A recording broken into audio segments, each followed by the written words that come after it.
19-year-old Bryce Laspisa seemed to have everything together.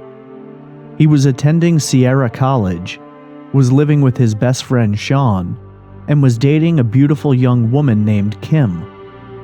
According to everyone in his life, Bryce was extremely positive, put together, and making strides towards a bright future.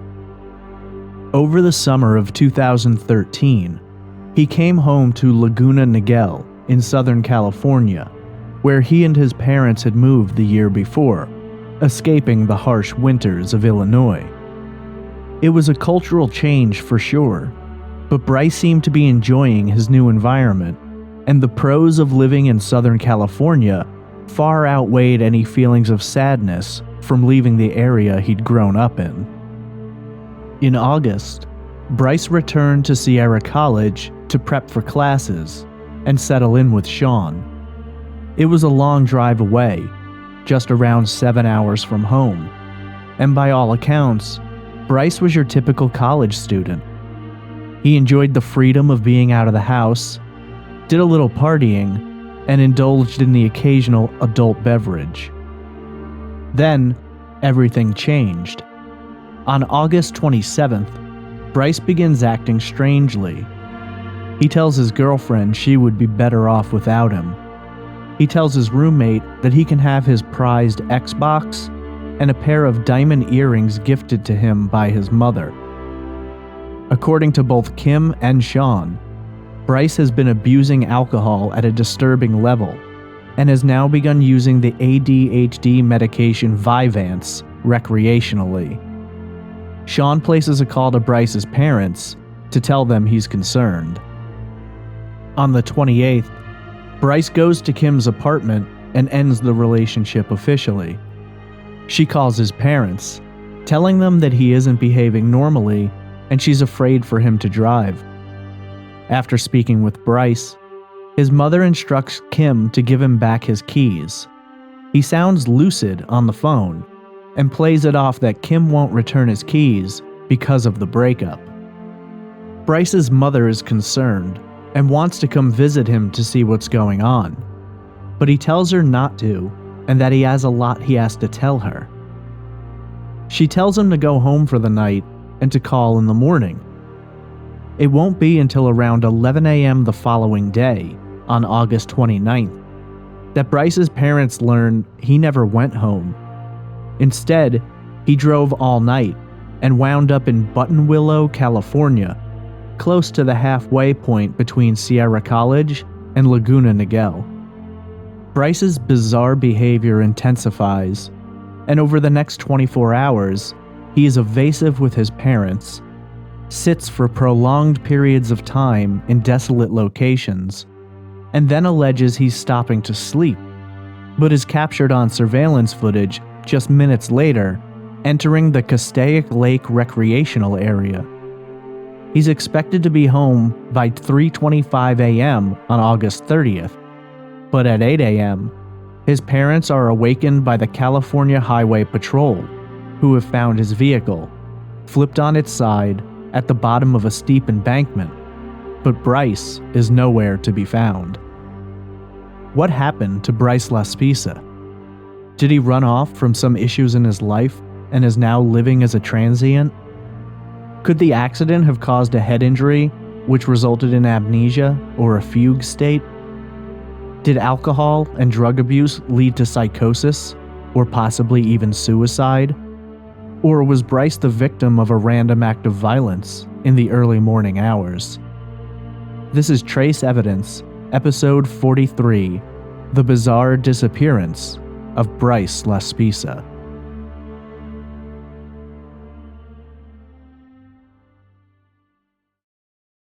Welcome to Trace Evidence.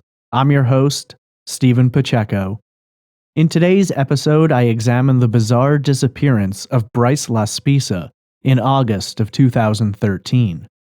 Before getting into the case, just a few notes about the show.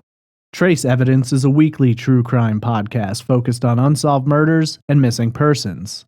Trace Evidence is available across all platforms and can be found on iTunes, Google Play Music, iHeartRadio, SoundCloud, YouTube, and many more. Further information, including full episodes, transcripts, merchandise, social media links, YouTube videos, and much more, can be found on the website at trace-evidence.com. Trace Evidence has a Patreon for those of you who wish to support the podcast.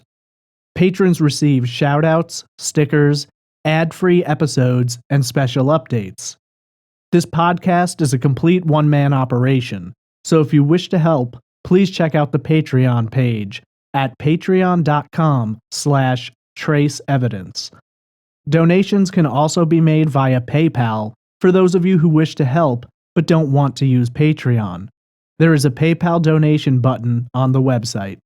If you'd like to contact me, you can email me at traceevidencepod@gmail.com. Find me on Twitter at TraceEvPod. That's TraceEvPod. Add me on Instagram at TraceEvidencePod, or join the Trace Evidence discussion group on Facebook simply by searching for Trace Evidence or clicking the direct link on the website. If you have questions, comments, or case suggestions, I'd love to hear from you. As a final note, if you enjoy the show, please rate and review it on whatever app or platform you're listening on. The more ratings and reviews the show gets, the easier it becomes to find the podcast, and the more attention can be given to the cases that I cover. I want to thank all of you for your patience this week. Hardware issues caused me to delay this episode, so thanks to all of you for your kindness and support. Today I look into the bizarre disappearance of Bryce Laspisa. This is one of the more confusing cases I've ever addressed, and those familiar with it often refer to Bryce as the male version of Maura Murray. This is episode 43, The Bizarre Disappearance of Bryce Laspisa.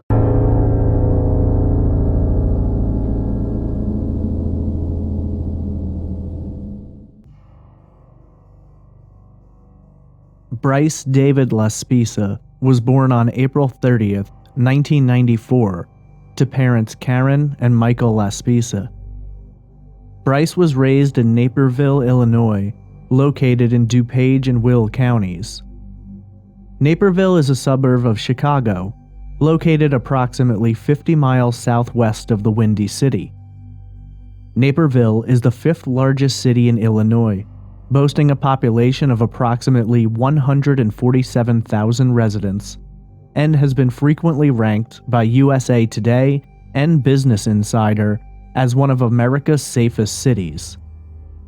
Bryce was a handsome young man, with a brilliant shock of red hair that complemented his piercing green eyes, and from the moment of his birth, his parents were both completely smitten. From an early age, Bryce's ability to captivate a room was also apparent. Friends and family would describe him as the kind of person who could light up a room, the kind of child that always found a way to make those around him smile. This was a trait he would maintain and hone throughout his lifetime. Growing up in Naperville, Bryce was able to quickly develop a large circle of friends who were also captivated by his beaming personality and undeniably contagious smile. Bryce's father would later say, quote, "He is such a social guy. He had lots of friends and would hang out with them often. We would have them over to our house." End quote.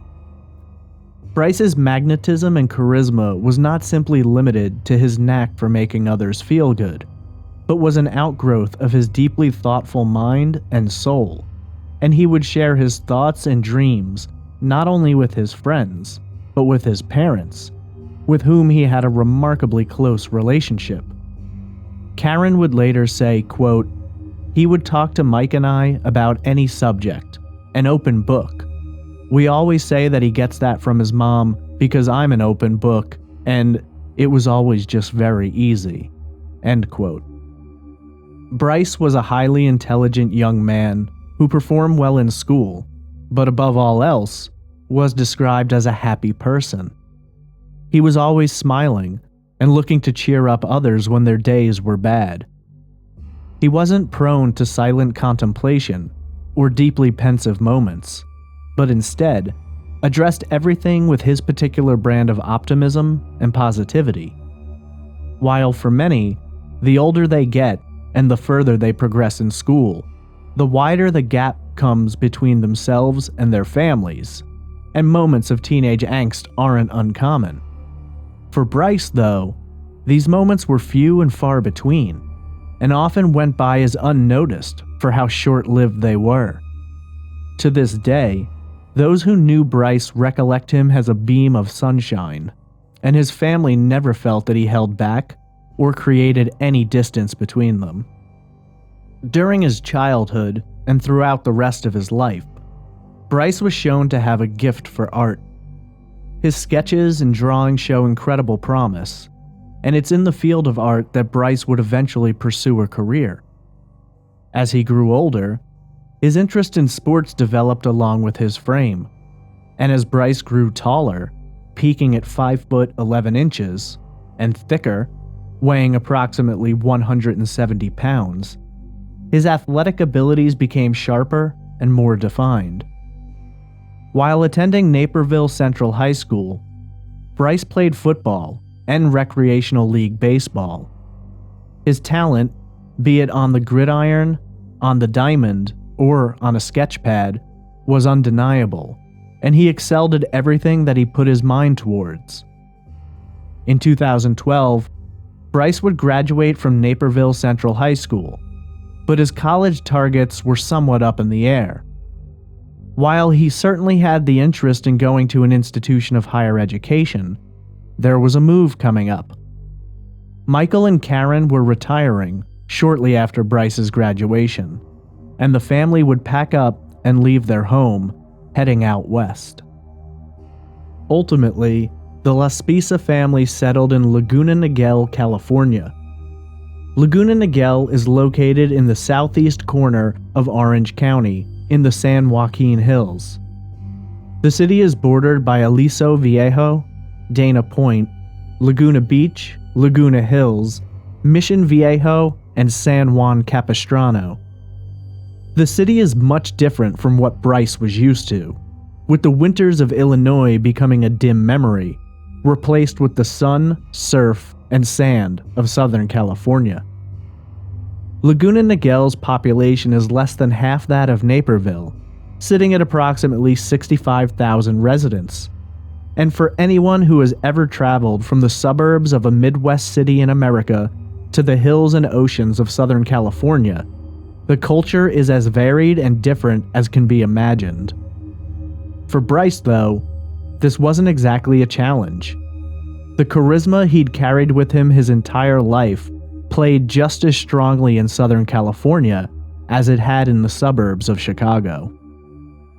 Bryce registered for and was accepted into Sierra College, a community college, with its main campus being located in Rocklin, California, approximately 460 miles north of Laguna Niguel.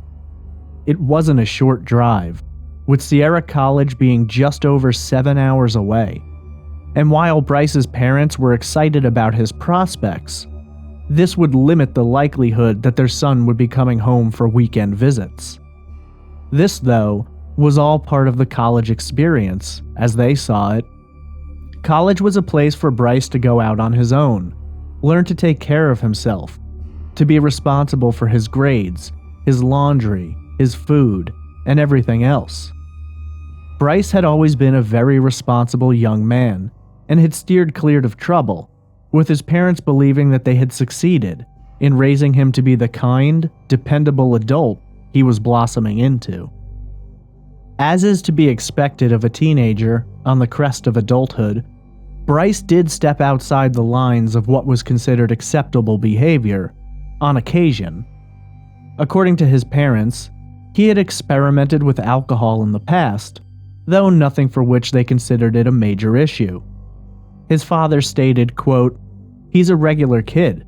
I'm not saying Bryce is a saint, so I'm sure he did an average amount of what teenagers do.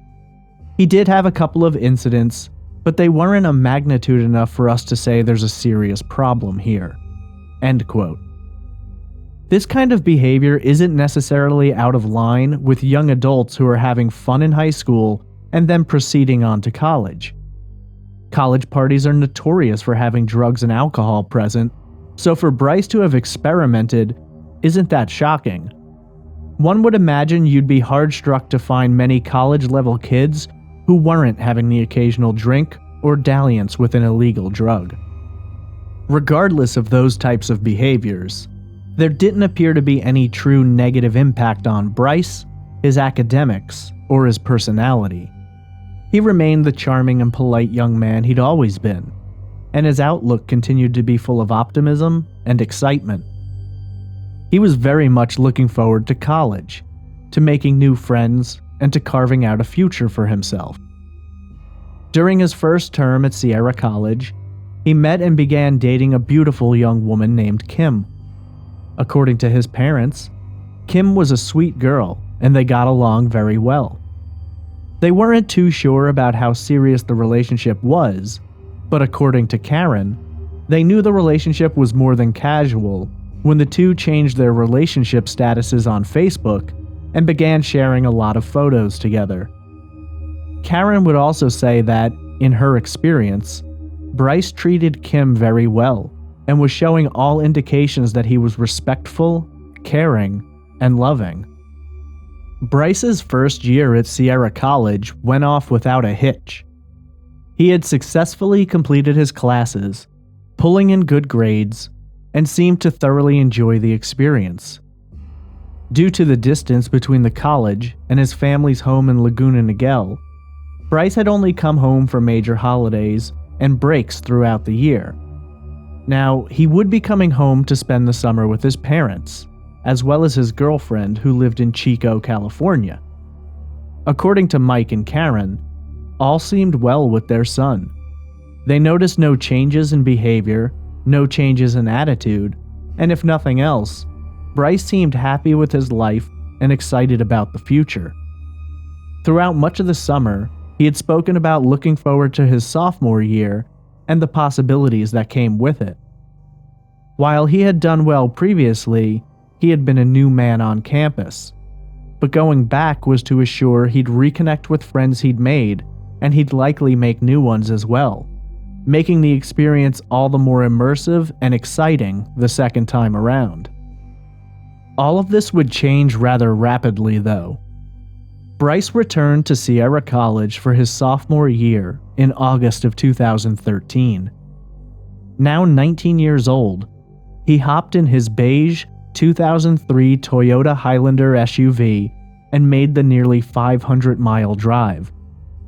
This semester, he would be rooming with his friend, Sean Dixon, and the two were very much looking forward to having a good time and enjoying the full college experience. According to reports of the time, Bryce returned to campus approximately 2 weeks before the start of classes. He was eager to connect with Sean, to set up the room, and to get settled in before the race of constant classes began. According to Karen, fairly quickly, she received phone calls from some of Bryce's friends, including his roommate Sean. These friends expressed concern for Bryce, stating that he was behaving out of character and bordering on what they considered abnormal or even dangerous behavior. According to Sean, Bryce had been drinking heavily. He later told investigators that Bryce was going through an entire bottle, or a fifth of alcohol, every weekend, which is no small amount. In addition to this, he did not tell Bryce's parents, but he did tell investigators that Bryce was reportedly using Vyvanse. Vyvanse is the brand name of lisdexamphetamine dimesolate and is often prescribed for those suffering from ADHD. ADHD medications such as Vyvanse and the more commonly used Adderall are often popular among college students, as it allows them to party hard, stay up late, and then get the boost of energy they need to make it through their days, increasing their focus in class and even aiding all-night studying and essay writing sessions. Vyvanse is a central nervous stimulant, and according to Sean, Bryce had been taking the pills in an effort to stay up later. It's been suggested that Bryce began taking the pills during an all-night session of playing Xbox, and for whatever reason, he continued doing so. Where he came into possession of the pills has never been clearly explained. Vyvanse is rather powerful and lists among its side effects a racing heart, decreased blood pressure, tremors, restlessness, hallucinations, unusual behavior, and motor tics. It's also specified in documentation for the medication that alcohol consumption should be avoided, as very serious side effects or interactions can occur. If indeed Bryce was taking Vyvanse and drinking to the large amount that has been described by his roommate, this could certainly go a long way to explain some of his unusual behavior, which will take place in the days and hours leading up to his disappearance. Some people who abuse Vyvanse do so by crushing the pills and snorting them, and this can lead to psychosis, as well as other major side effects, including death. Karen would also later report that Bryce's girlfriend, Kim, also found his behavior to be changing, and she was growing concerned, not only for the state of their relationship, but for his personal well-being as well. According to Karen, she called and spoke with Bryce during this time, and he assured her that everything was fine. According to both of his parents, they heard nothing in his speech that seemed to suggest he was under the influence of anything, or acting out of the ordinary. In addition to this, he had just spent the entire summer at their home, and they'd seen no indication that he had any kind of substance abuse issues, either related to pills or alcohol. Many have suggested that this may be the result of their own naivete in relation to their son having problems, but as many have noted, children can be adept at concealing all kinds of substance abuse issues, especially if they haven't broadened out to the point where they're having a clear impact on personality and behavior. I know from my own personal experience that at a college age, I had several bottles of alcohol in my home, hidden in my bedroom, and my parents had no idea that I was drinking at night. So for the Laspisa family, it's frustrating to try and put their finger on what could have changed in the 2 weeks since he'd left home for college to result in this behavior. But it's entirely possible he was doing things while at home, perhaps not to the degree that he was when he returned to Sierra College, though. The combination of amphetamines and alcohol is certainly not a good one, as we saw from the list of side effects and the stern warnings on the label to avoid alcohol while on Vyvanse. In addition to this, there has never been anything to verify the dosage of Vyvanse that Bryce was taking. Since it was not prescribed by his own doctor, he may have been taking a dosage that was designated for someone who had been on it longer and had a higher tolerance. Vyvanse dosage begins at 10 milligrams and increases 10 milligrams for each subsequent level, all the way to 70 milligrams. It isn't outside of the realm of possibility to imagine Bryce could have been ingesting pills anywhere from 10 to 70 milligrams. And we also have no way of knowing exactly how many pills per day he was swallowing with his alcohol. Either way, the excessive drinking, in conjunction with the pills, certainly makes for a dangerous combination. On top of that, there are specific health issues one could be suffering from, which can also increase the risk with Vyvanse, such as allergic reactions, heart disease, moderate to high blood pressure, overactive thyroid, anxiety, or a history of drug and alcohol abuse. It should be noted that specific medications, including some stimulants, have been known to bring out symptoms similar to bipolar disorder, as well as suicidal thoughts or tendencies, and schizophrenia.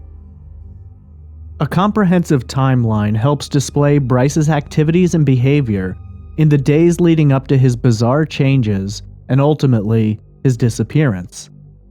On Monday, August 26, 2013, Bryce attends his speech and web design classes and then speaks on the phone with his mother, who describes the conversation as normal.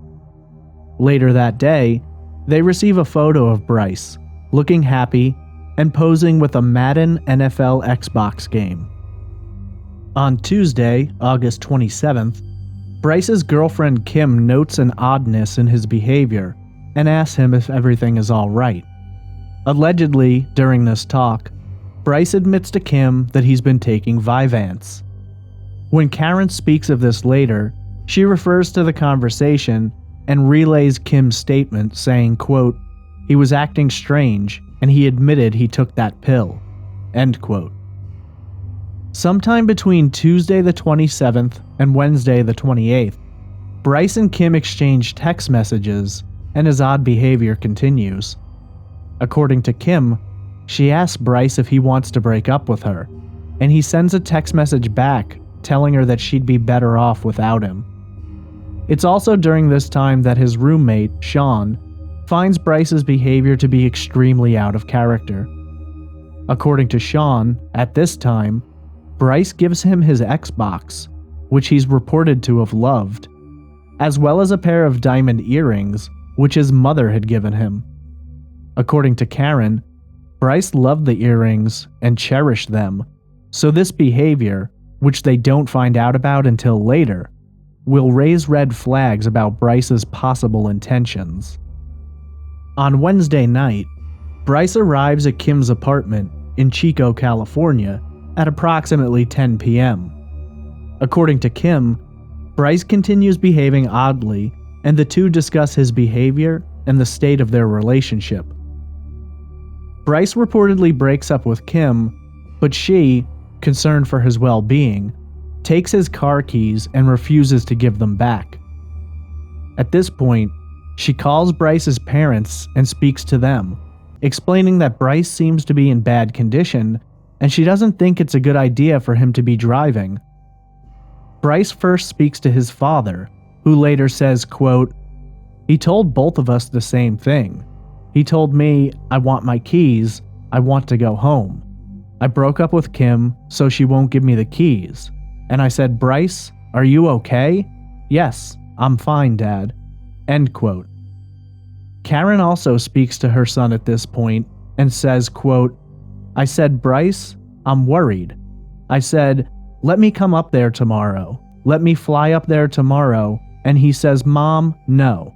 Don't make any airline reservations until I talk to you, because I have a lot to talk to you about." End quote. At this point, Karen got back on the phone with Kim and told her to give Bryce his keys back, that he seemed alright and he wanted to go home. Bryce reportedly leaves the Chico apartment at approximately 11:30 p.m. According to Karen and Michael, as far as they knew, Bryce was going to be making the drive back to his apartment at this time. Karen has said that she spoke to Bryce again after the confrontation with Kim, during which time she told him to go home and call her the next day, and he agreed. Of course, Bryce had specified that he had a lot to talk to his mother about, but what the subject was, the Laspisa family would never find out, and that conversation would never take place. Over the next 24 hours, Bryce would embark on a mysterious journey, and when his parents and others spoke to him, he seemed either disinterested in discussing his plans, or simply didn't know what his plans were. At approximately 1 a.m. on Thursday, August 29th, Karen missed a call from Bryce.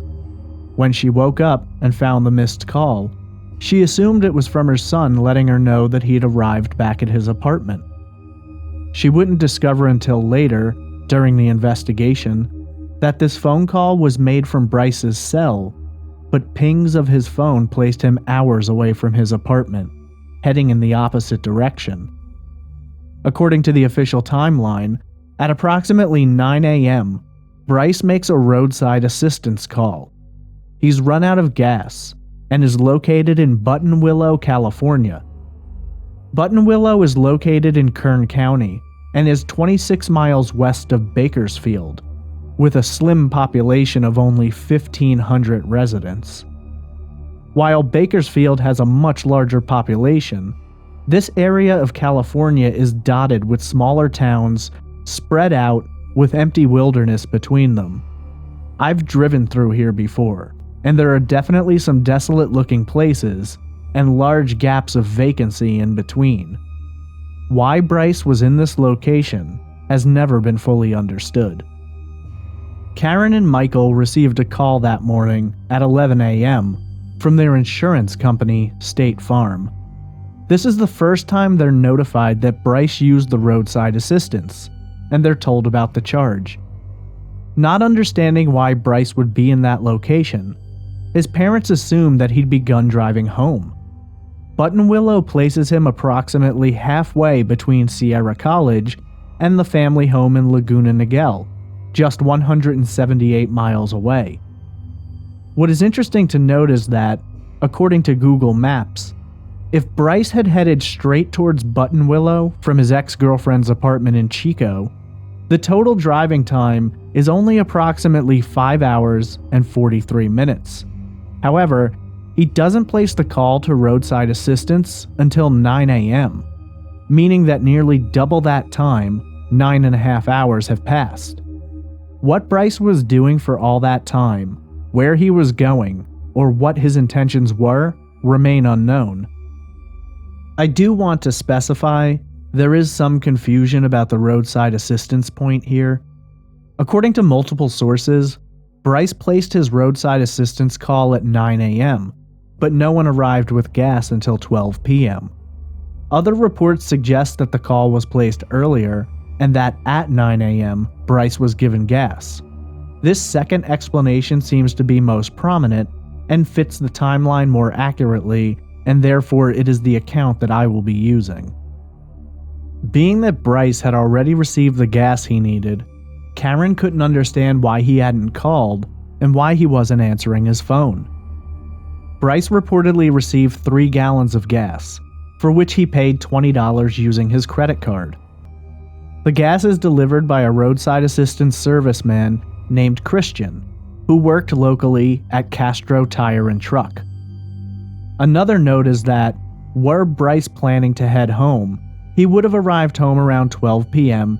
if indeed he'd left Buttonwillow after filling up. But when 12 came and went, without Bryce's arrival and no contact, Karen's concern continues to grow. At this point, she places a call to her insurance company, asking to be put in contact with the roadside assistance serviceman who helped Bryce earlier. Christian spoke with Karen and explained that he dropped gas off to Bryce hours earlier. When asked about whether or not Bryce was doing all right, Christian responded that he seemed okay to him. Karen explains that she's tried to call her son several times, but he isn't answering.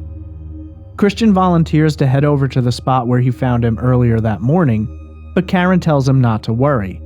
It's unlikely that he hasn't moved in the past 3 hours, and she speculates that Bryce may not have called or may not be answering because he's driving and may be out of service. Despite her objection, Christian tells her he's going to check regardless. To his surprise, when he arrives at the location in Buttonwillow, he finds Bryce sitting in the exact same spot that he was sitting in hours earlier. At this point, Christian calls Karen and explains that Bryce hasn't been moving. He also allegedly says, quote, "His eyes look a little red," end quote. At this point, Karen requests that Christian put Bryce on the phone. According to Karen, she's upset with Bryce at this time and asks him what he's doing. Bryce reportedly tells his mother that he's doing nothing. She asks him why he's been sitting in this location, but he doesn't appear to have any kind of answer that satisfies her. Karen instructs Bryce to just come home, later saying, quote, "I just said, 'What are you doing?' He just said, 'Nothing.' And I'm just, 'Bryce, you're 3 hours away. You just need to get gas. You're 3 hours from home.'" End quote. Bryce agrees, saying that he will arrive home around 3 p.m. At this point, Karen and Michael have no reason to doubt he's going to be home that afternoon, and, feeling better that they've spoken with him, they go about their days. They plan to ask him some serious questions when he arrives, but 3 o'clock comes and goes, with no Bryce. At approximately 3:30, Karen calls Bryce, but receives no answer, She calls again, multiple times, but Bryce fails to pick up. Thinking that he may have taken a detour, gotten sidetracked, or hit Labor Day traffic or maybe stopped for food, they wait longer. But when 6 p.m. arrives, and Bryce is now 3 hours late, they call and file a missing persons report with the Orange County Sheriff's Department. The first step taken by the Sheriff's Department is to contact AT&T, the provider of Bryce's cell phone, in hopes of pinging his current location. The Sheriff's Department is granted an emergency ping and learn of Bryce's location. At approximately 9 p.m., authorities call the Laspisas to inform them of where their son is, and Karen and Michael are shocked. According to the ping, Bryce is still in the town of Buttonwillow, and in the past 9 hours, he has moved no more than 8 miles from where he had been previously parked. Karen and Michael, at this point, don't know what to think, and they can't wrap their head around why Bryce would be sitting in this town for, at this point, at least 12 hours. Karen later stated, quote, "I can't account for 9 hours of what Bryce did or where he was, except that he's only 8 miles away from where he was when his car was serviced for gas." End quote. Not long after this call is placed, deputies from the Kern County Sheriff's Department arrive on the scene and find Bryce's vehicle. Official transcripts and dispatches from that night state that sheriff's deputies located Bryce near a hotel at Highway 58 and Freeway 5, or the I-5, in the 25,200 block of San Michel. The dispatch reports that the time was 9:33 p.m., and goes on to say that Deputy Hernandez spoke with Bryce, advised him to call home, and that there was nothing wrong when he arrived. He lists pings from AT&T, which reported Bryce being in the same location over the course of several hours. According to their report, Bryce is parked not far from the entrance to the interstate on Lagoon Drive in Buttonwillow, merely sitting in his vehicle on the side of the road. Feeling that something is wrong and that Bryce isn't behaving in a normal manner, officers instruct him to exit his vehicle. At this point, Bryce is given a field sobriety test, but according to the officers, he passes. They ask him if there's any drugs or alcohol in the vehicle, and he says no. When asked if they may search his vehicle, Bryce agrees, and officers go through his Toyota Highlander. To their surprise, they find nothing suspicious, illegal, or out of the ordinary. The deputies feel that Bryce is fine. He passed their sobriety test. There are no drugs or alcohol present, and he appears lucid. He's answering their questions, his responses are normal, he's able to hold a conversation, and doesn't appear to be disoriented or under the influence of anything. When asked what he's doing at the location and why he hasn't gone home, Bryce reportedly answers that he's simply relaxing and letting off a little steam. Considering his demeanor, the long drive from Sierra College, and the fact that Bryce doesn't appear to be under any duress, they have no reason to question this explanation. The officers inform Bryce that his parents have filed a missing persons report on him and that they're greatly concerned. Strangely, when they instruct Bryce to call home, he doesn't want to and appears hesitant. Why Bryce didn't want to call home, no one knows. It's been speculated that he may have been sitting in the same spot for so long because he didn't want to go home and face his parents, but no one can really know for sure. After seeing his resistance to making the phone call, sheriff's deputies actually dialed his mother's phone number and called themselves. Karen's first question to the deputy is whether or not he believes Bryce is all right to continue driving. Karen later says, quote, "I said to the officer, 'Is he okay?' And he says to me, 'Yes, ma'am, he is.'" End quote. At this point, the officer puts the phone in Bryce's hand and tells him to talk to his mother. Though she's frustrated, upset, and confused, Karen doesn't want to say anything that might upset Bryce or cause him to delay his return home. She wants him to get home as fast as possible, and then, when she has him there and she knows he is safe, she has some strong questions she wants to ask. However, at this time, as Karen later stated, quote, "I said, 'Bryce, what are you doing?' He said, 'Mom, I'm putting stuff back in my car because they searched my car.' And I'm like, 'Bryce, what are you doing? You've been in the same area for 8 or 9 hours. I said, 'You need to get something to eat, and now you're going to be traveling in the dark, and now I'm kind of worried.'" End quote. In other statements made by Karen, she's also suggested that Bryce made mention of meeting up with friends later as a possible explanation for spending so much time in Buttonwillow. Who these friends were and why he'd have to wait in his car for over 12 hours remains a mystery. Much like Bryce's actions prior to and in the hours following his interactions with sheriff's deputies, no one has yet been able to determine a reason behind it all. Bryce agrees to make his way home, and the deputies, at this point, go on their way, feeling that everything is fine. Approximately an hour later, sometime between 10 p.m. and 11 p.m., Christian, the serviceman who had brought the gas to Bryce, notices that he has a missed call from Bryce's mom from earlier in the day. He decides to call her back, checking if there's anything wrong and to see whether or not Bryce has made it home. Karen explains that Bryce had sat in Buttonwillow for almost the entire day. She tells him about the deputies speaking to him and how concerned they are for his safe return. At this point, Christian tells her he can, once again, return to the area and make sure everything is okay. Karen explains that Bryce has told her he's on the way home and that she's spoken with him. She goes on to say that it's unlikely that Bryce is still in the area, but Christian says he'll check just to make sure. Christian arrives at the location where police had previously spoken to Bryce and finds him, still, sitting in his Toyota Highlander.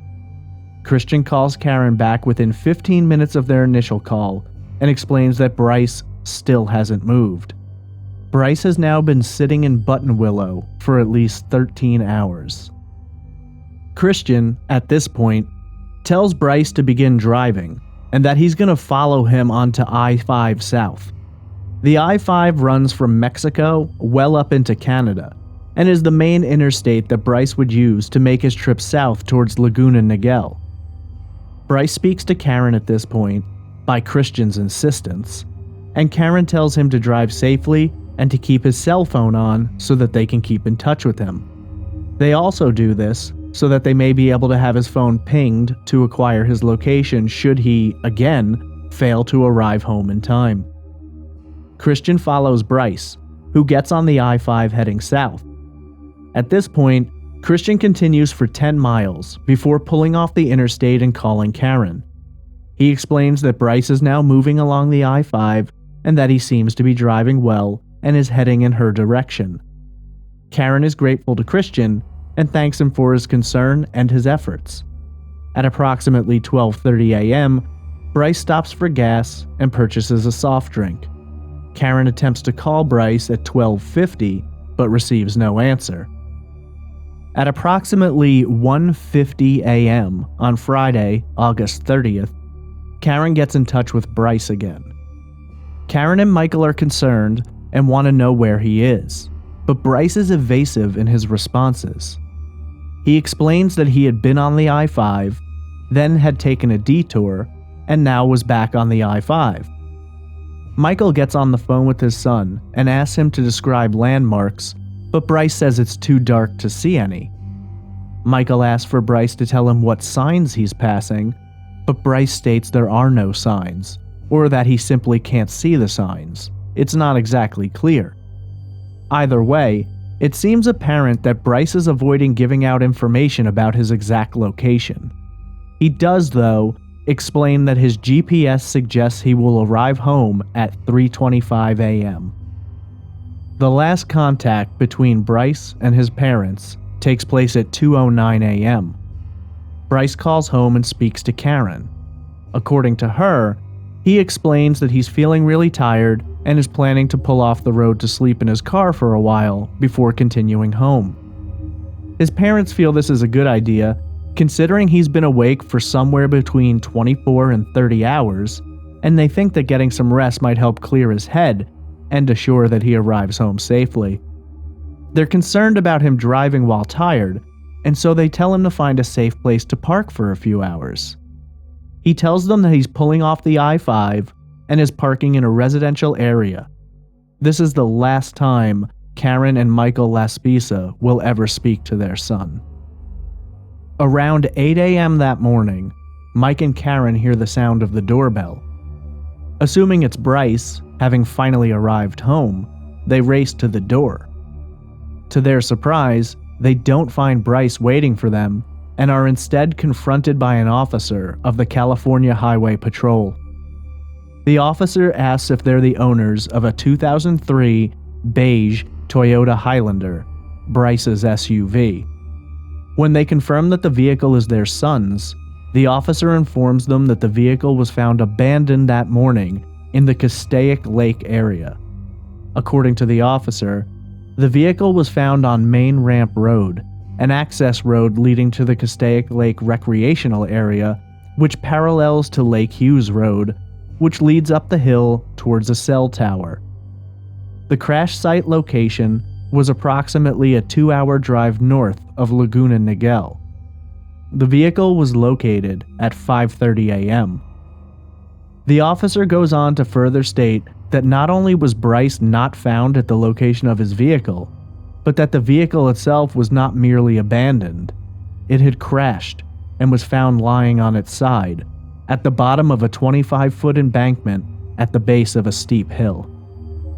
Upon inspection of the vehicle, authorities find Bryce's laptop, wallet, and cell phone inside. They also find small drops of Bryce's blood, one on the passenger seat headrest and another in the back seat, which they believe indicates a minor injury, but nothing that would have stopped him from walking away from the crash. On the other hand, it's a miracle he wasn't more severely injured, but they cannot help but wonder if he would have sustained internal injuries.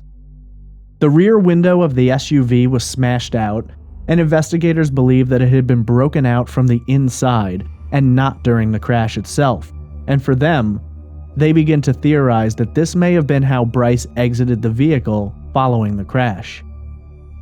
Near the broken back window, they also discover a duffel bag which is unzipped. This prompts investigators to wonder if Bryce may have gone through the bag following the crash and have taken something with him. The questions are endless though. Why was Bryce in this area? How did he manage to crash his car? If indeed he was the one driving at the time, where did he go and why did he leave his belongings behind? While looking over the crash scene, investigators begin to piece the moments leading up to the accident together. Since the SUV is located at the bottom of the embankment, they go to the top. There's a cell phone tower at the top, and investigators note tire marks which lead from the tower down the hill to the point where the SUV was found flipped.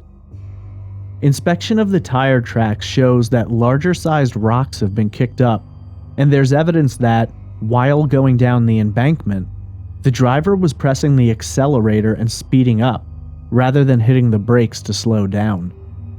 The embankment leads down to Castaic Lake, and for investigators, they believe that Bryce may have made the choice to drive his SUV into the lake, but had flipped before he made it. Suicide becomes a theory, and when it's factored in with his odd behavior in the days and hours leading up to his disappearance, it's one which can be hard to deny. Due to the proximity to the lake, the condition of the vehicle, and reports of Bryce's behavior, investigators call in search teams. Divers are sent into the lake to look for any signs of Bryce. There are officers on foot, on horseback, and on four-wheelers combing over the mountainous area, looking for any indication that Bryce may still be around. Helicopters survey the scene, and bloodhounds are brought in, along with cadaver dogs. Utilizing socks and shoes that Bryce had left behind at his ex-girlfriend's apartment, they begin tracking his scent. which leads down Lake Hughes Road near a gas station and truck stop, and then the scent simply stops, which makes investigators wonder if Bryce may have hitched a ride with someone. There are also reports that a team of dogs had tracked Bryce's scent down to the edge of the lake. Despite exhaustive search efforts in the area, including a radius of 11 miles, nothing is found to suggest that Bryce is still there. Divers spent 4 days in Castaic Lake, but ultimately were unable to discover anything. For investigators, it was baffling. They couldn't decide if Bryce had accidentally, in a half-asleep state, crashed his car, or if he'd done so on purpose. In addition to this, they begin to speculate whether or not he may have suffered a head injury which impacted his decision-making or could possibly have caused amnesia. There is a surveillance camera which photographs the license plates of all vehicles heading up the hill along Lake Hughes Road. In the course of their investigation, authorities reviewed the footage and made an odd discovery. According to still photos taken by that camera, Bryce made his ascent up Lake Hughes Road for the first time at 2:15 a.m., just 6 minutes after he'd spoken with his mother and said he was pulling over in a residential area to sleep. But the Castaic Lake region is far from a residential area. His vehicle shows up on the camera again at 4:29 a.m., an hour before the crash site is discovered. His vehicle is not seen coming down Lake Hughes Road, which seems to indicate that he went up at 2:15 and then followed the road for a long way until it spit him back out onto a main road, at which time he doubled back and went up the road again. What Bryce was doing in the area and why he went up a second time adds another confusing detail to what is already a confounding disappearance. As a result of their inability to locate anything related to Bryce, his case fell into the hands of the Los Angeles County Sheriff's Department's Homicide Bureau. Sergeant Roger Wallace, when asked about the search, suggested that they had done a very exhaustive search, with the assistance of the Santa Clarita Valley Search and Rescue Team, but had failed to come up with anything which might answer their questions. Bryce's parents were not apt to sit idly by and watch, and almost immediately turned to social media, making posts on Facebook and Twitter. Within hours, they had a number of volunteers who wanted to help with the search, as well as putting up flyers and spreading the word about Bryce's disappearance. Karen later stated, quote, "Through all the social media, it has been overwhelming. I've been on Facebook. I was inundated with emails from people. People are spreading the flyers and trying to help." End quote.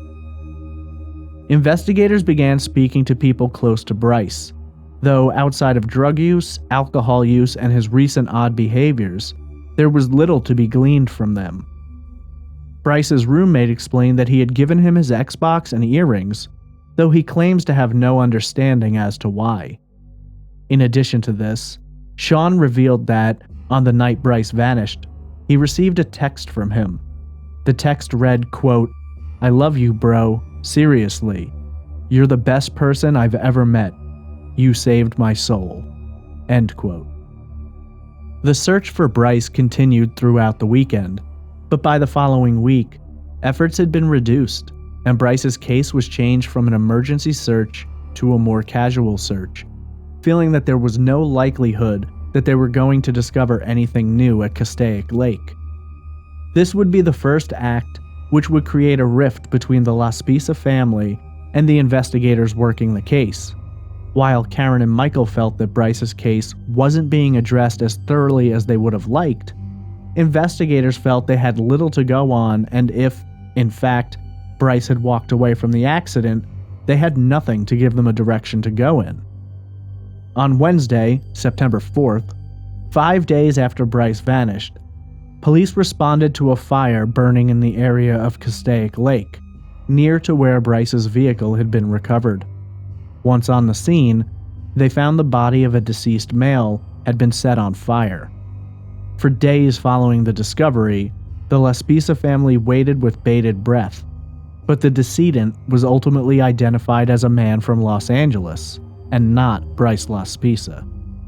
Authorities began to lean towards the possibility that Bryce had chosen to run off from something in his life. They felt that whatever it was he was referring to when he told his mother that they had a lot to talk about could go a long way towards solving the mystery of where he went and why. At the same time, his family finds it difficult to accept that Bryce would have left of his own volition, and in their frustration with police, they hire a private investigator who begins digging into the case. It's a difficult job, a case with a lot of dead ends and no real answers. For police, there are several factors that indicate to them that Bryce ran off. Something was obviously troubling him. He was killing time, delaying his arrival home. Buttonwillow, where he spent a large portion of the day, has a lot of trucker activity, and it's theorized that Bryce may have been looking to hop on board and be driven elsewhere. The fact that he gave away his Xbox and earrings also leads them to believe that whatever happened to Bryce, it was part of a plan that he was choosing to execute. Bryce's parents feel that he was far too close to them, and that he had such a good relationship with them that he wouldn't have been willing to walk away and leave them wondering if he was alright. They don't believe that their son would put them through the incredible pain of wondering where he is and what happened to him, if he had the ability to do something about it. Bryce's uncle, Glenn David, when asked about Bryce possibly leaving, acknowledged this possibility and addressed his nephew directly, stating, quote, "Bryce, it's your Uncle Glenn. Come on, let's go. Make a call. Have somebody make contact. Whatever it is, we'll work through it." End quote. Despite flyers, billboards, media attention, and social media alerts, no one comes forward with information about Bryce, his possible whereabouts, or what may have happened to the 19-year-old. For police, it's frustrating. For his family, it's absolutely devastating. Soon, the days become weeks, the weeks become months, and the months become years. For the Laspisa family, every day is as heart-wrenching as the next, as they wonder what could have happened to their son.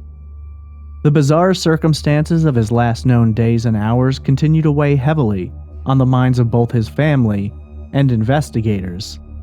Sadly, though, there's very little to report about Bryce following the first few weeks after his disappearance. The private investigator, hired by the family, ultimately decided that Bryce likely sustained a head injury in the crash, which resulted in some form of retrograde amnesia or possibly a fugue state, which left him confused, disoriented, or not knowing who he was. After a few years of having the investigator look into the case, the Laspisas ultimately stop using her services, as it appears that whatever happened to Bryce simply cannot be uncovered with the information available at this time. Bryce's parents took part in several candlelight vigils in hopes of garnering attention to his case and bringing someone forward with information, though no new information has ever come to the surface.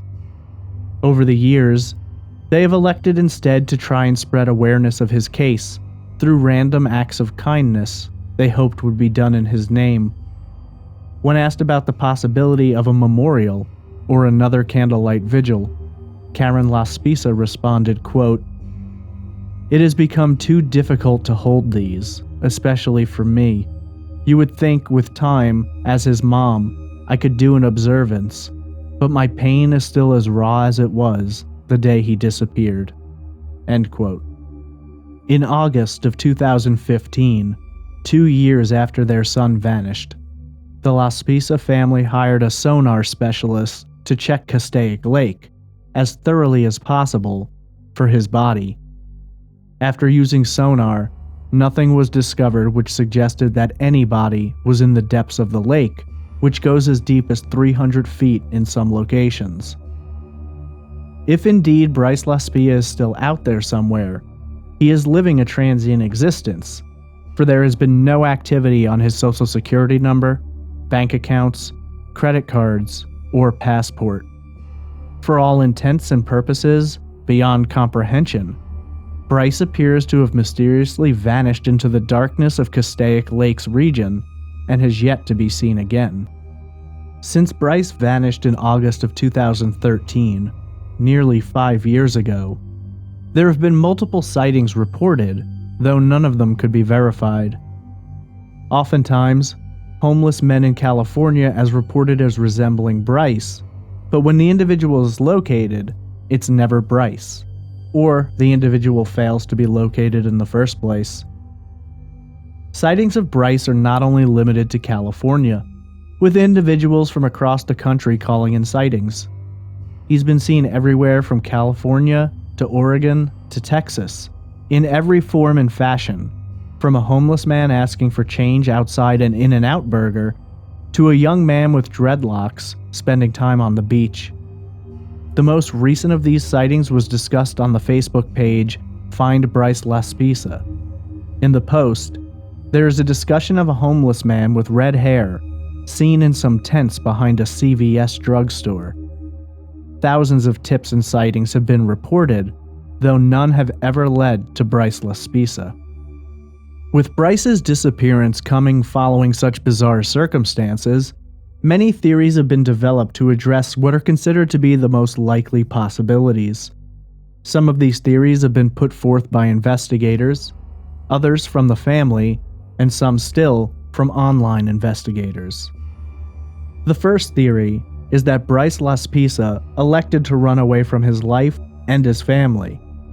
Supporters of this theory believe that the car accident was done purposefully with the intent of ending up in the lake, but when this failed to happen, many believe Bryce walked away from the accident and from his life. For many, there's a high likelihood that Bryce is still alive out there, somewhere, choosing not to return. Others have a different spin on this and suggest that Bryce's choice to run off may have been related to the onset of a mental illness or as a result of side effects of the drug Vyvanse, which he had been abusing. The second theory suggests that Bryce may have been suicidal the night he vanished, and that his ultimate plan was to crash his SUV into the lake to drown. When he failed to do so, many believe he may have wandered off into the wilderness with the intent of committing suicide. Whether this was the result of some recent difficulties in his life, the influence of drugs and alcohol, or some other yet unknown details, is hotly debated. The third theory follows the thought process presented by the Laspisa's private investigator, that Bryce's disappearance may in fact be related to the crash itself. According to this theory, Bryce may have been disoriented that night, due to a lack of sleep or the residual effects of coming down from drug use. The accident, whether on purpose or purely accidental, may have caused a head injury which resulted in a case of retrograde amnesia or possibly a fugue state, which left Bryce confused and unsure of his own identity, where he was, or what he was doing. For many, they believe Bryce's disappearance came when he wandered off in this state, and that he is now living as a homeless person, without any recollection of his past, or even the knowledge that he's a missing person. The fourth and final theory is that following the crash, Bryce may have hitched a ride with a trucker or another person, and he may have been murdered in a random act of violence by someone with whom he interacted in the early morning hours of August 30th, 2013. Supporters of this theory note Bryce's closeness to his family and the likelihood that were he still alive out there somewhere and in possession of his full mental faculties, he would have gotten in contact by now. Being on foot in the early morning hours, the chances of him running into someone who meant to do him harm are difficult to silence. 19-year-old Bryce Laspisa's final hours are incredibly difficult to understand. In the last days of his life, friends and his girlfriend noted a drastic shift in his personality, odd behaviors, and were worried about his well-being. Regardless of their concerns, Bryce's family feels that he was lucid and normal in their conversations with him, while law enforcement who interacted with him just hours before he vanished saw nothing in his behavior which led them to believe that he was in any way a risk or under duress. What led this intelligent, caring, and popular young man to crash his vehicle in the hills of Castaic Lake, at which point he seemingly vanished into nothingness? When last seen, Bryce Laspisa was described as being a Caucasian male with red hair and green eyes. He stands 5 feet 11 inches tall and weighs approximately 170 pounds, though his weight may be different if he is living as a homeless person. Bryce has a tattoo of a Taurus bull's head and his birthday in Roman numerals on his upper left arm, and both of his ears are pierced. When last seen, Bryce was wearing a blue and white checkered shirt, white cargo shorts, and size 12 red and white Nike shoes. A $5,000 reward for information leading to Bryce's recovery remains in place today. For his family, every day is a struggle. They wake up, go about their routines, and try to live their lives, but they're haunted by the questions which can't be answered. What happened to their son? What was it that he wanted to talk to them about, and was it in some way connected to his disappearance? For them, they cannot begin to grasp what could have transpired in the 2 weeks following his summer vacation and then his disappearance. For them, the last time they saw Bryce, he was the same optimistic, hopeful, and caring son they'd always known.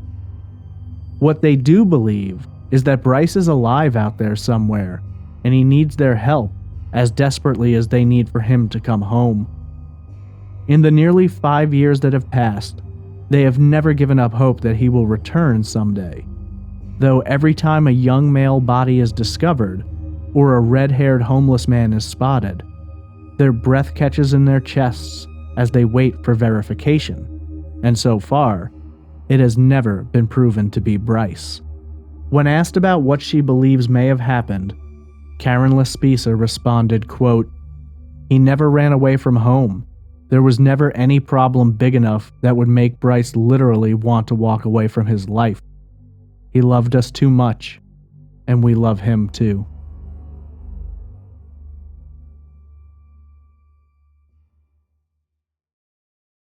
Hey, how are you? Let me ask you this. Do you like your stories to be extraordinary? If you do, then welcome to Extraordinary Stories Podcast. Do you like true crime? The details, the emotion, the facts, the real voices of people. Extraordinary Stories Podcast is a place to hear stories of death, love, sex, murder, the unbelievable, the insane, the weird, the wonderful.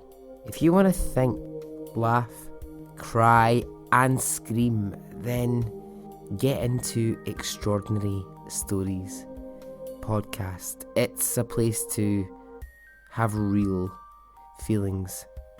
And just a final warning. The stories are told in a thick Scottish accent. Extraordinary Stories Podcast. The disappearance of Bryce Laspisa is one of those cases that's so utterly bizarre, it's hard to wrap your head around.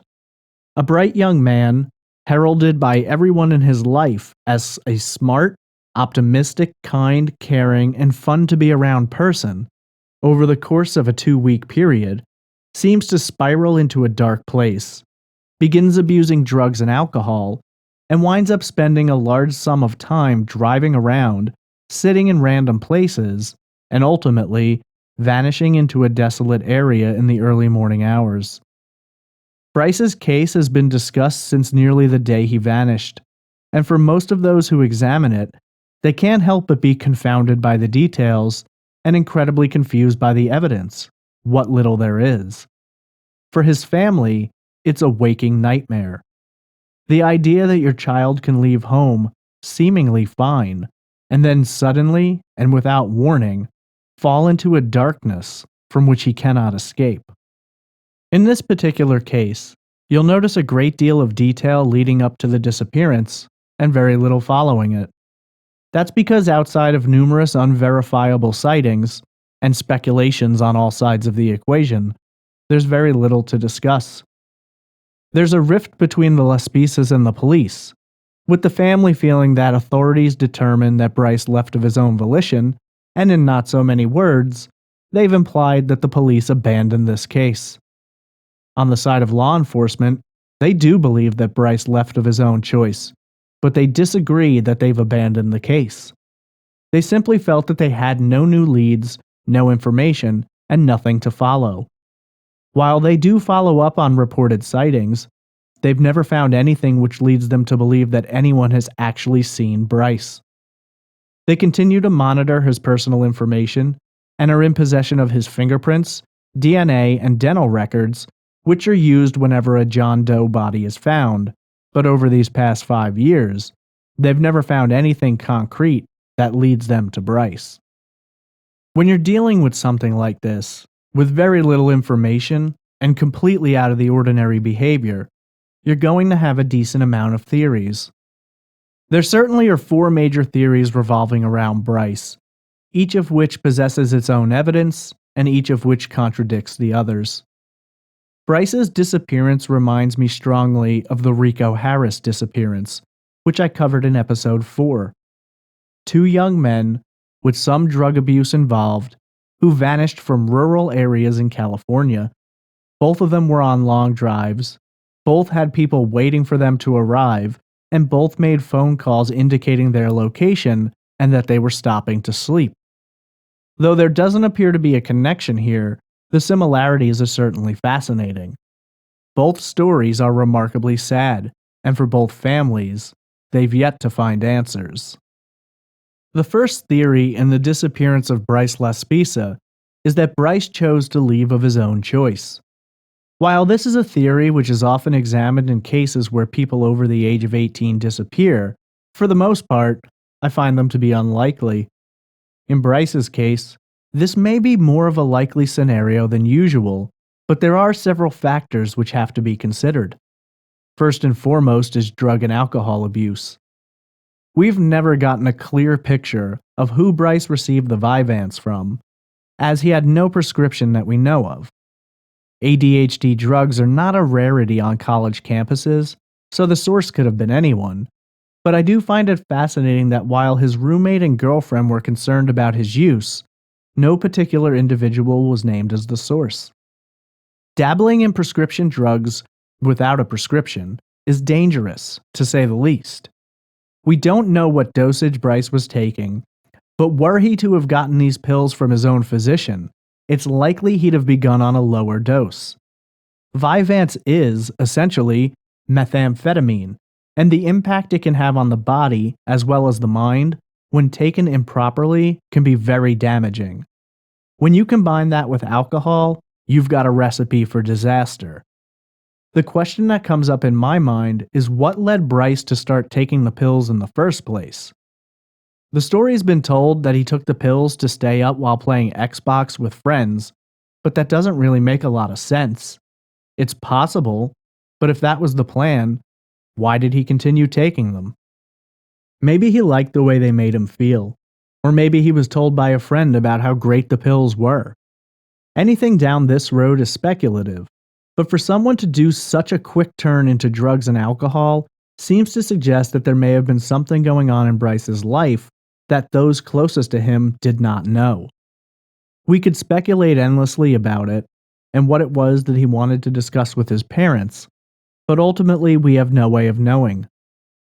For the running off by his own choice theory, we have to wonder if this is what happened, if the choice was made of sound mind, or if it was as the result of possible side effects of the drugs. Police believe it was a choice Bryce made, and they point to his giving away of his Xbox and earrings, breaking up with his girlfriend, and having a secret to share with his parents, and seemingly delaying his arrival home, as if he wanted to go elsewhere, as indicators that he was having issues he wanted to escape from. I've always felt that the giving away of those items might be more indicative of paying off a debt, as they are items which can carry a street value and are easy to sell, rather than indicators that he was planning to run off. But that's purely speculative on my part. Here's something that's never made sense to me. If you're planning to run away, wouldn't you want things that carry value, be them sentimental or something you could exchange for cash? Bryce left behind his wallet, laptop, cell phone, and the vehicle, even though he flipped it. Why would you want to run away without transportation? Perhaps he didn't want to be easily tracked, and that could explain leaving the cell phone behind, but why not take his wallet and laptop? The laptop could have, at least, garnered him some traveling cash to ensure he had food for a while. It's very confusing, but again, we don't know what state of mind he was in. While law enforcement who spoke to him that night found him to be lucid, that doesn't mean he wasn't hiding something or simply putting on a show for them. The area he was hanging around is also bizarre. While he suggested at some point that he might be meeting up with friends, there's never been anything found to indicate that he knew anyone in Buttonwillow. It's not exactly a heavily populated location with a lot of options, though it is interesting to note that he was hanging out in the area of a truck stop. Could his plan have been to run off with a truck driver and get across country quickly? Maybe, though why do that when he could have simply driven himself further away and then ditched his vehicle? It does seem like some of these acts were done in order to avoid being tracked, but we also have no way of knowing if the accident was an accident or if it was done on purpose. Were Bryce of sound mind, you'd have to imagine that, were he planning to run off, he may have said something to someone so that those who loved him wouldn't worry about his safety. Maybe leave a note, something to indicate that while he was leaving, he was all right. Then again, I've seen many cases where someone simply chooses to run off and gives no indication that they're going to do it. Unfortunately, when it comes to this case and this theory, we have very little to work with. There is the possibility that Bryce was under the influence of drugs, was suffering from side effects, or that the drugs may have resulted in the surfacing of a latent mental illness. And all of these could have played roles in his choice to leave. We simply have no way of narrowing it down or knowing for certain. Bryce's behaviors could be symptomatic of drug abuse, but they could also suggest a mental disorder such as bipolar or schizophrenia. If indeed one of these illnesses had surfaced, it would go a long way towards explaining his odd and unpredictable behavior. The possibility that Bryce fled of his own volition is certainly there, and while the family disagrees, it cannot be completely ruled out. The second theory is that Bryce may have been suicidal and that the vehicle crashing was a result of him attempting to drive into the lake with the plan of killing himself. The fact that the tire marks suggested that he was pressing the accelerator and not the brake has been noted as a support for this possibility. It's certainly odd that he wouldn't have been braking as he careened down a steep embankment over brush, rocks, and across dirt and sand. Does this necessarily mean that he was intending to get into the lake? Not really. We have no way of knowing if Bryce had familiarity with the area, but if he didn't, in the darkness, he may not have even been able to have seen the lake. He drove off Lake Hughes Road to where a cell tower stood, and then drove down the embankment, where his vehicle ultimately flipped on a different road. Wouldn't it have been easier to have gotten on that first road and then drove down towards the lake instead of going down that embankment if that was his intention? We don't know what led him to this location in the first place, and while I understand that authorities consider suicide a possibility, weren't there easier ways for him to accomplish this? If Bryce had wanted to end his life, why not do it in a way that was guaranteed to succeed? There are multiple ways he could have accomplished this goal without needing to stay awake for more than 24 hours, driving all over California. He sat in Buttonwillow for over 13 hours, and during that time he could have easily found a way to end his life if he'd wanted to. Some have speculated that he spent his time considering the possibility, while others feel that Bryce was simply lost and trying to find himself. We have no way of knowing, But going back to the accident, assuming he survived the crash without a major injury and he was still suicidal, where would he have gone from there? Tracking dogs indicated that he may have headed toward the lake. They also indicated that he may have gone back down the road towards the gas station and truck stop. Had he gone to the lake, it's hard to imagine that divers wouldn't have found him. They were in the water just hours after his car crash, but at the same time, Castaic Lake is rather large, covering 320,000 acres. That's a lot of area to cover, and we've seen in the past that a body of water can be searched multiple times before anything is actually found, if ever. For many, they believe that Bryce went to the lake that night and simply has never been recovered. This is a possibility, but drowning oneself is a complicated task to accomplish, without some measure by which to restrain your arms and legs. Could he have taken something out of his duffel bag to aid this process? We simply don't know, but your body is going to kick into action and try to save you. Drowning is not comfortable. You're going to breathe water into your lungs, you're going to choke, and you're going to have that desperate need to escape. Now, were Bryce under the influence of something or suffering from a mental illness, these could all change his reaction. Police searched his vehicle when they stopped him and found no illicit substances in the car. He passed a field sobriety test. How could someone who seemed to be all right suddenly nosedive into a situation like this?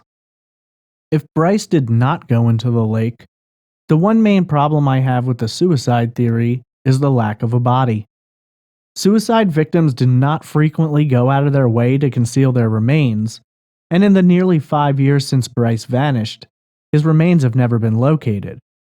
Now, it's entirely possible he could have wandered off into the mountains, or that his remains have been discovered by animals, but considering the breadth of the searches that have been conducted in the area, it seems unlikely that even a shred of clothing wouldn't have been recovered by now. He chose this area, for some reason or another, so why would he have gone there with the suicidal intentions and then elected to go elsewhere after crashing the car? It's yet another aspect of this mystery which remains to be determined.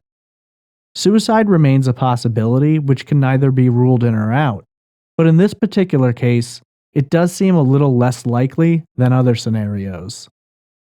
The third theory in the disappearance of Bryce Laspisa was put forth by the private investigator that was later hired by the family. According to her investigation, with all due examination given to the relationship between Bryce and his family, she firmly believes that Bryce, while sleep-deprived and disoriented, drove off the embankment accidentally and was subjected to a head injury which damaged his memory.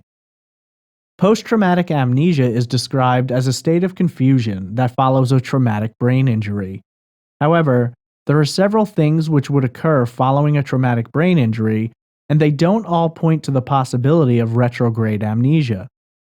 Amnesia has two classifications: retrograde, meaning that the individual forgets all or some incidents leading up to the injury, and anterograde, meaning that the individual will not be able to store new memories from the time of the injury.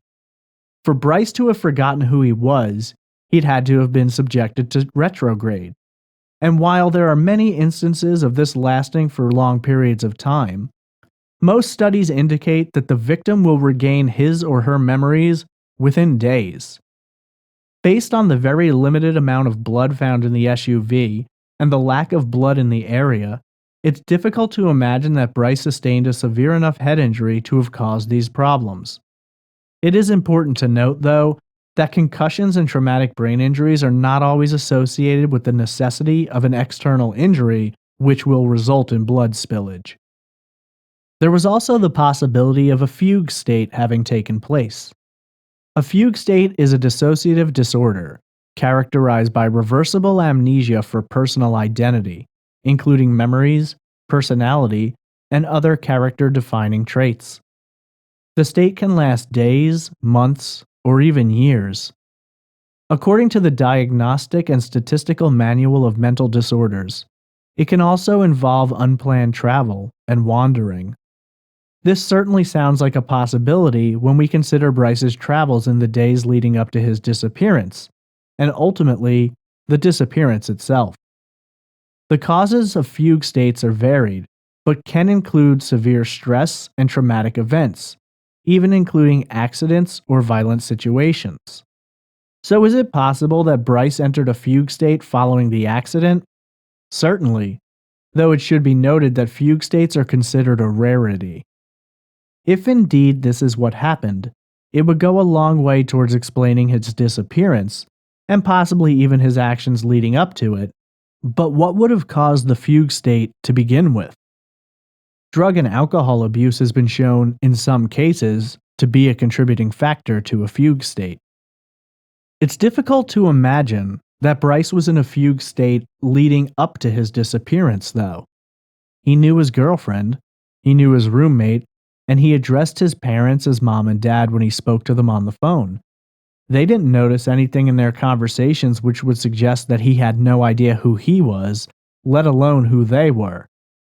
This would seem to indicate that if a fugue state occurred, it had to have occurred following the accident, which then calls into question all of his behaviors leading up to the accident.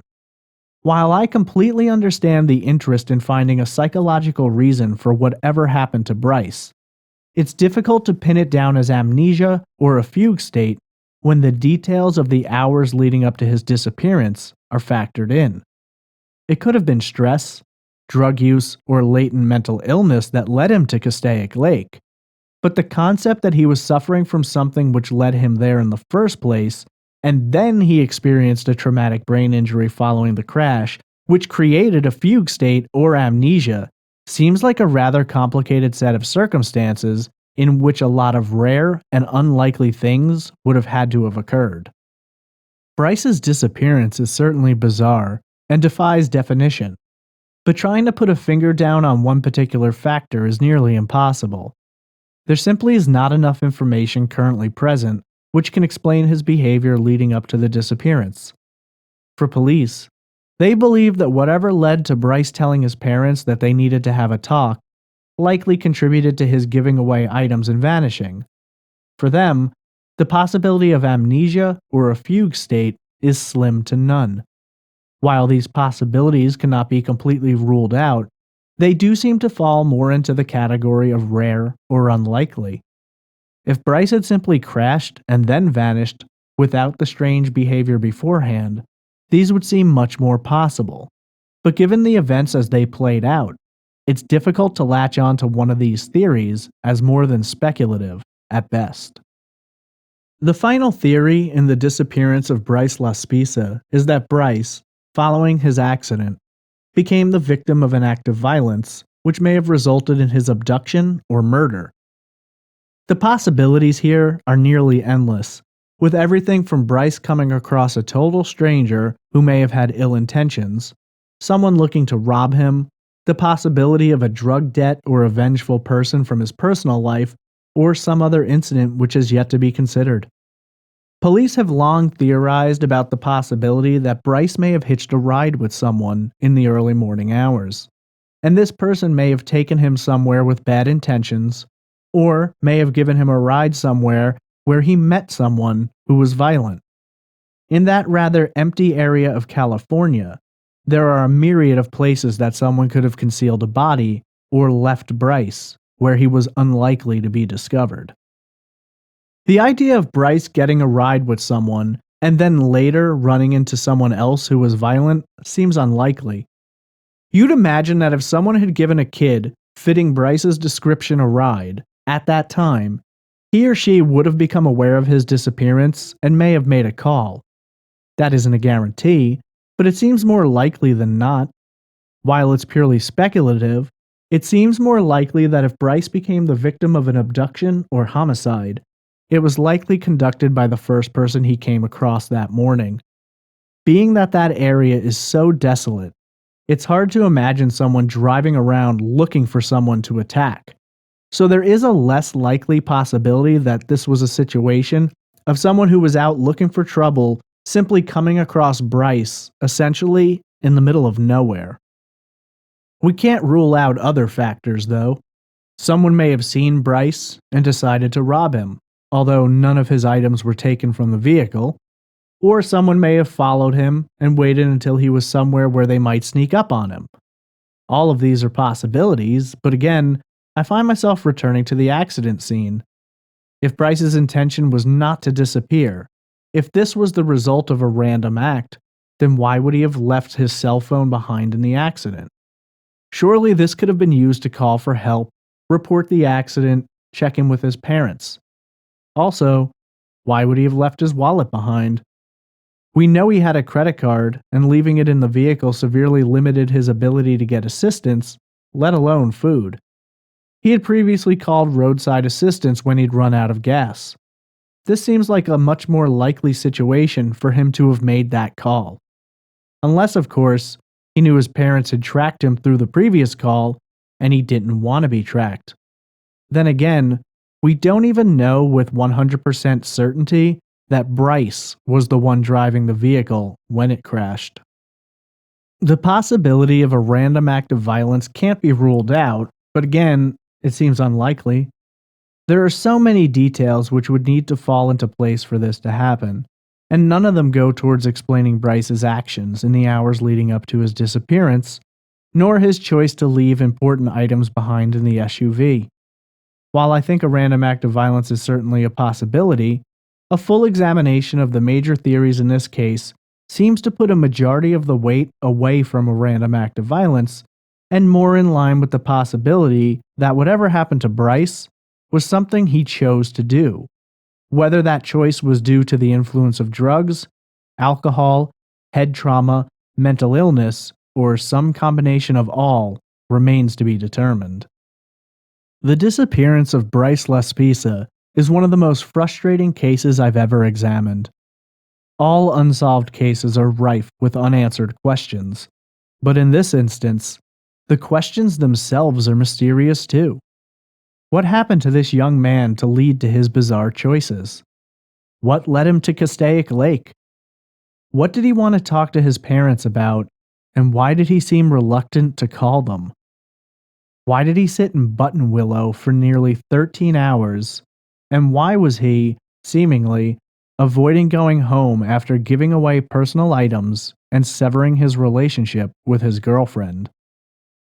These are questions that both law enforcement and the Laspisa family would desperately like to have, but more so, they would like to find Bryce alive and well so that they might help him through this difficult time.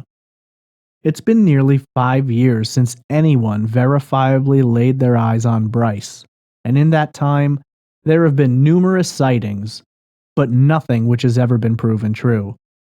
This is one of the rare instances in which I truly think there's a possibility that the victim is still alive out there and that he may yet be found and brought home. Sadly, without further information, a verified sighting, or some new discovery which might break this case open, the disappearance of Bryce Laspisa remains open, unsolved, and very cold.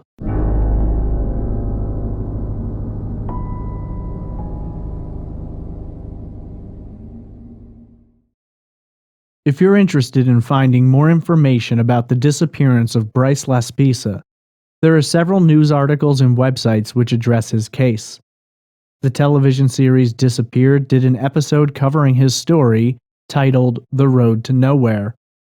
The Facebook page Find Bryce Laspisa is also a good source of information.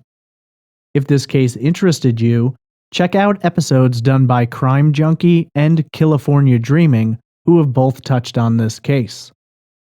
If you have information about the disappearance of Bryce Laspisa, please contact the Los Angeles County Sheriff's Department or the FBI. What do you believe happened to Bryce? Tweet me at TraceEvPod, email me at traceevidencepod@gmail.com, or comment in the Facebook group. Before ending the show, I wanted to address the breaking news from today. There was a press conference this afternoon to announce the arrest of a man who has been matched through DNA and is believed to be the East Area Rapist, also known as the Golden State Killer, the original Night Stalker, and several other names.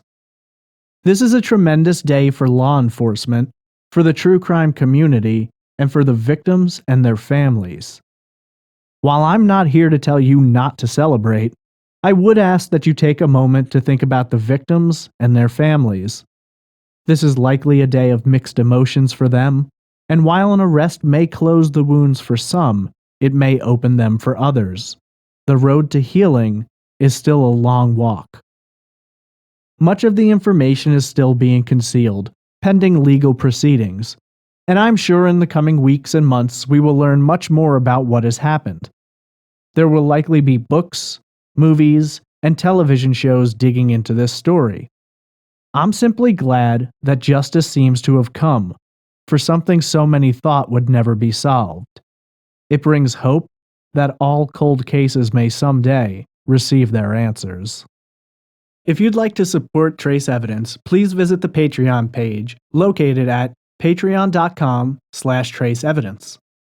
If you'd like to support Trace Evidence and don't want to join Patreon or make a donation through PayPal, you can look good and support the show at the same time.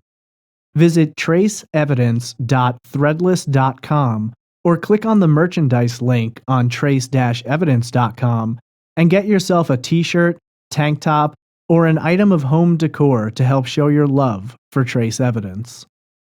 I want to thank you for listening to this episode of Trace Evidence and invite you to check out our website at trace-evidence.com. You can find links to the Patreon, social media accounts, as well as places to go to download the podcast and subscribe. I'm always eager to hear your feedback. If you enjoyed this episode, please give us a good rating on iTunes and leave us a review. This will greatly help our reach and bring more attention to the cases I cover. Thank you for listening, and I hope you'll join me next week for another unsolved case on the next episode of Trace Evidence.